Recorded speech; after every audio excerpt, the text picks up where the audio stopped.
start the second adaptive filter. We will go for the recursive least square adaptive algorithm now. And here we have a small change compared to the LMS algorithm. Again, the starting point is the same. We look at that how we deal with the expected value of E square n.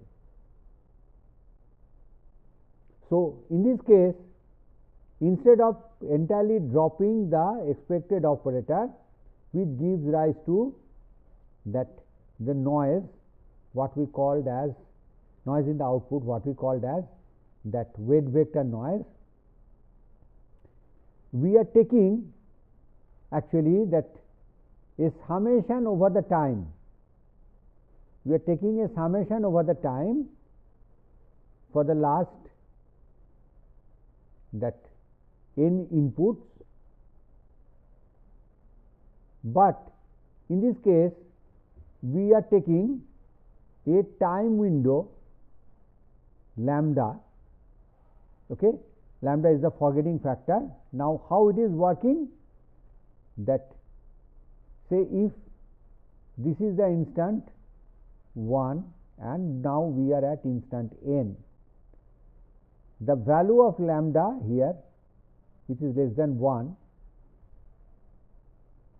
it would be here, and as we are going back over the window, then we are having power of n, it will reduce like this.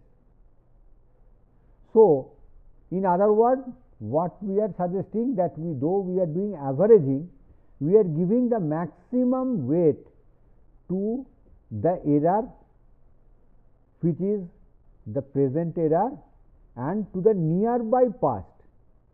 As it goes further and further, the influence of it would be reducing. So, that is that main assumption of the RLS algorithm. So, now why it is actually we are taking it in this way, that because we are giving more importance to the recent value of En, it will help us to that adapt to the change in the situation. The smaller the value of lambda, this one will become, this will move actually more and more fast towards the 0, and thereby the changes will be more. But if we take lambda is very small, then there is some penalty towards it. The penalty is that the averaging also would be less, and that means again it will give actually more weight vector noise. And like the previous case, we have the En is the estimation error. So, we are having the new term introduced here, that is the forgetting factor lambda. Now, the next part or the rest of the RLS algorithm is towards the fact that we need to have an update equation of the tap weights as we have seen it there. So, let us move for that what we get here, that we get a normal equation phi n, that is a matrix, multiplied by the weight vector W n equal to theta n, where this phi n, it is a autocorrelation matrix of the reference input into the forgetting factor. When we are summing it up, we are having this forgetting factor. Same way the theta n, it is the cross between the vector of the reference input and the observed present value of I, and that the last n minus 1 values also, and again a forgetting factor is coming into play. If it is a stationary process, in that case we can take lambda equal to 1, and then as you see it will become same as our the Wiener filter.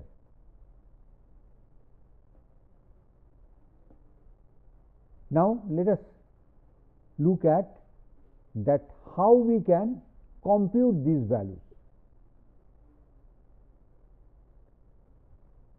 We see that this phi n can be written in this way, that we can take it out the most recent contribution, that the vector R n and transposed of the vector R n, that the present values.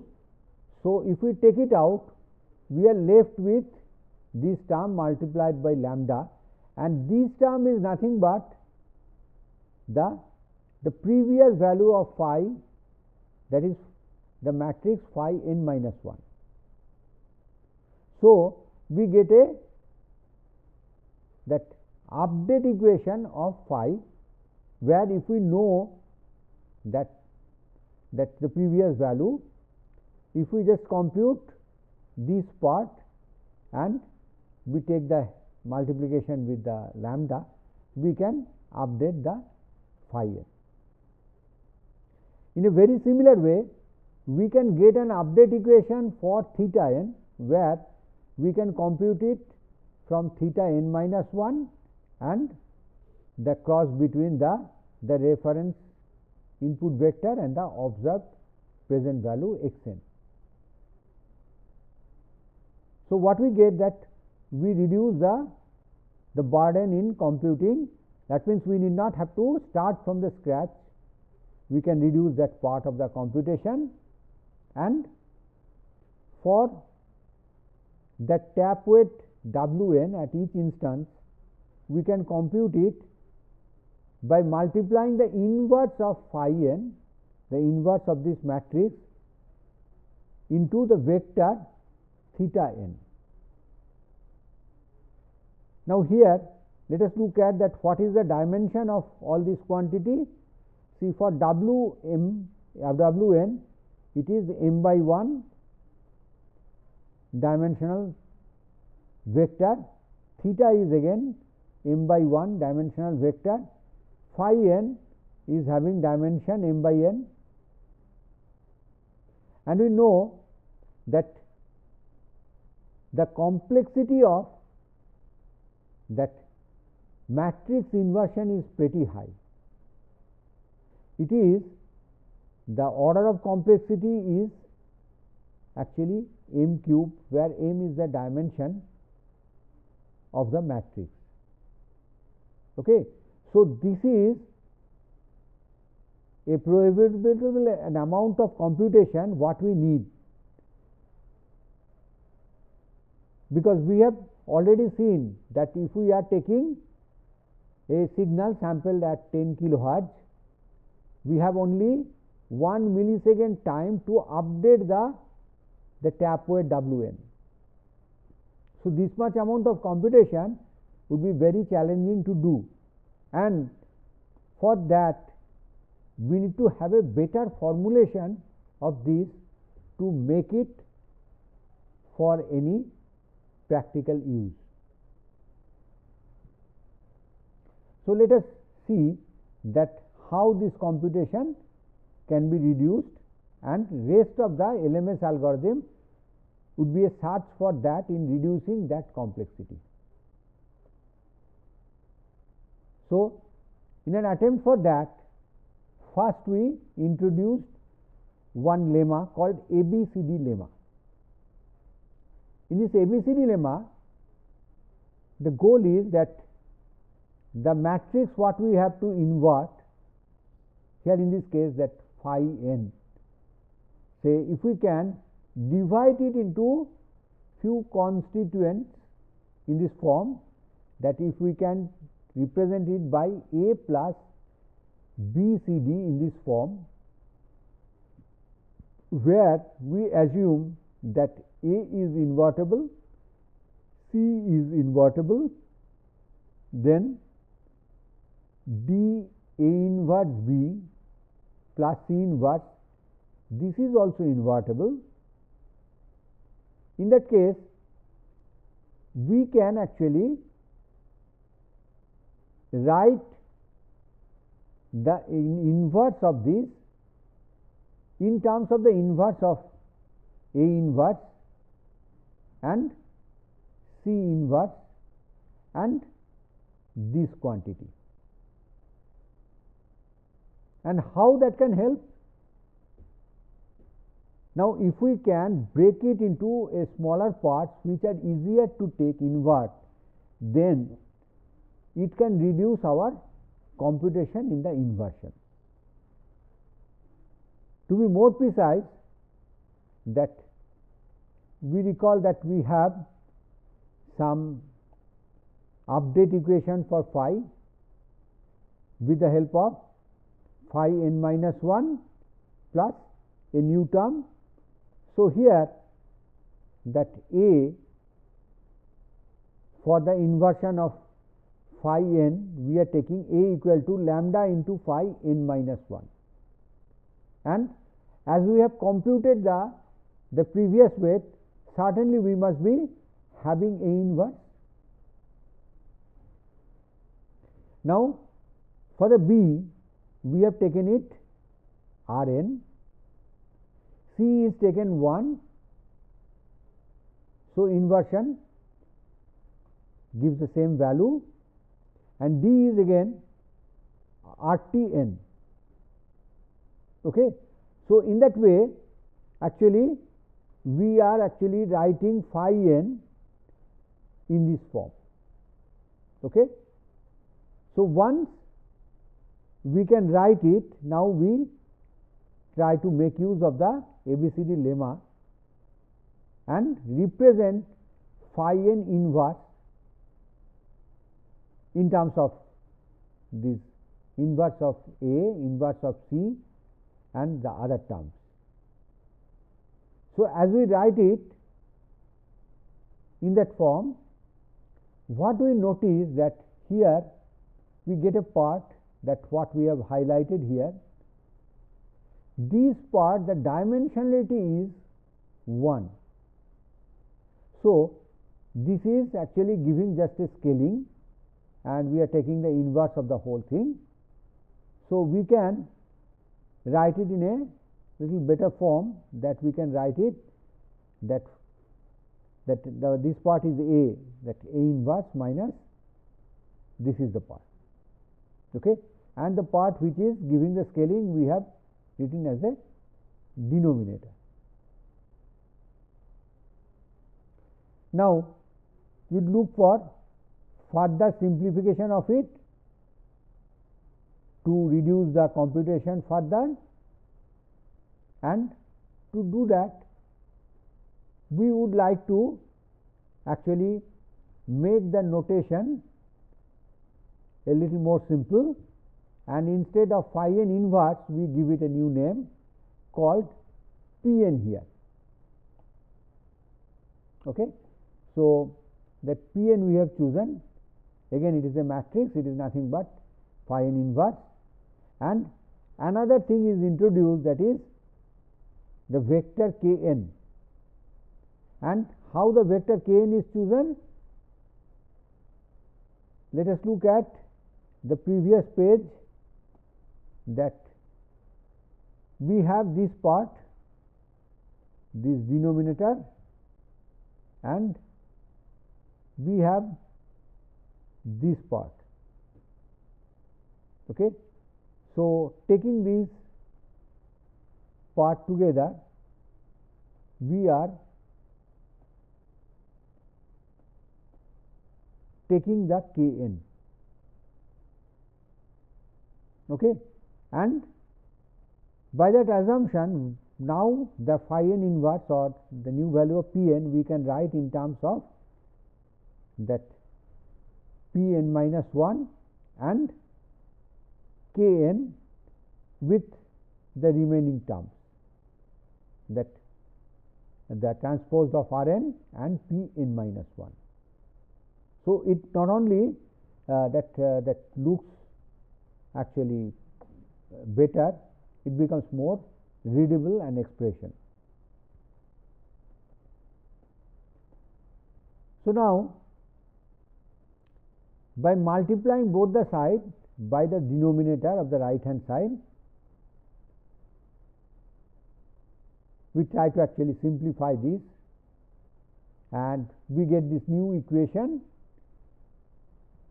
with kn, and here we get two terms out of that when you multiply with 1 we get kn. We keep that in the right hand side, and the product of kn and this, the first part of this term or the first term, that we take it in the right hand side, and as this one has Rn vector at the end, this R1 has their vector at the end, we take that vector Rn in common and we can write it in this way. And what we realize that this part what we are looking at, this is the same as the expression of Pn in the equation 7. Okay.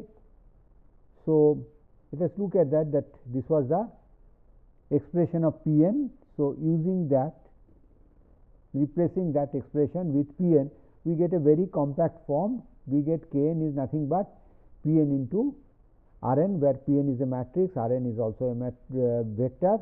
So, that gives rise to the vector Kn.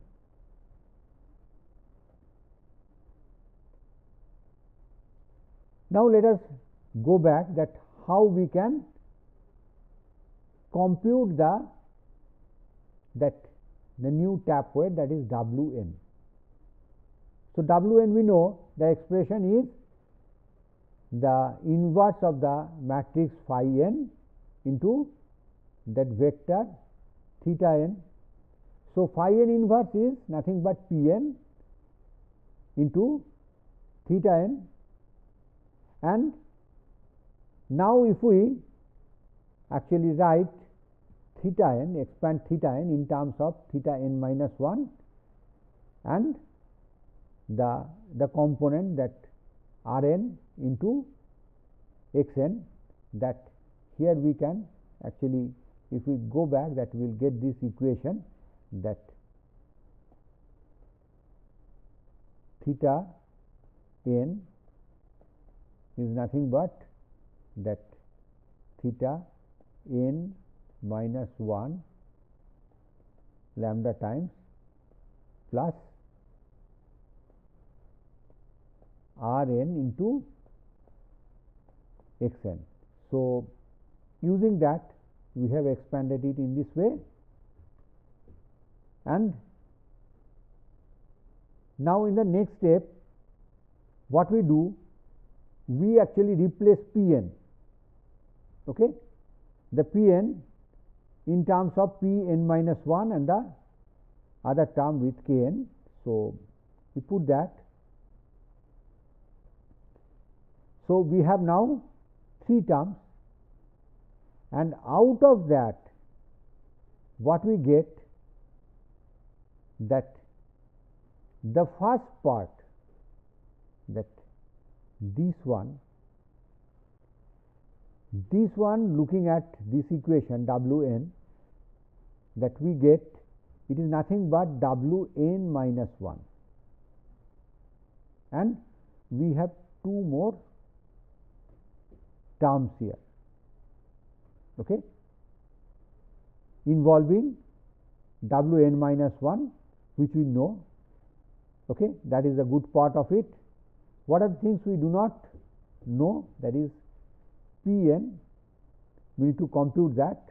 We know the value Pn minus 1, we do not know Kn. These are the, say, the things we need to update to get Wn.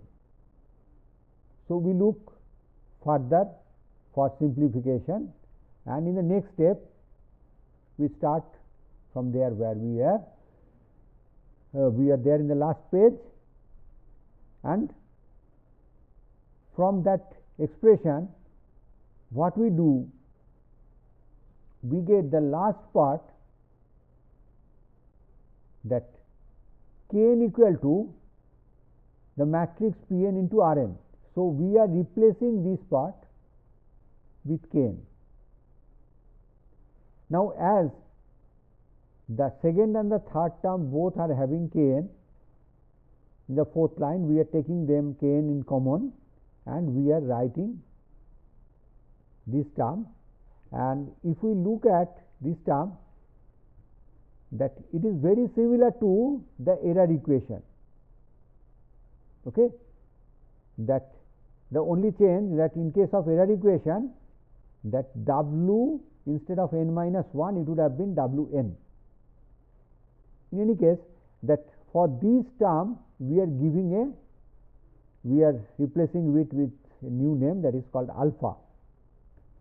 Now, if we at the beginning start with that initialize with 0, then we can write that alpha is nothing but that xn minus the dot product of the reference signal and the previous tap weight, that means the tap weight at the previous instance. Okay. So, we can change their order because they are just the dot product, and because we are using the tap weight of the previous instance, it is called a priori error. Instead of error, we give a new name for it, what we call as a priori error.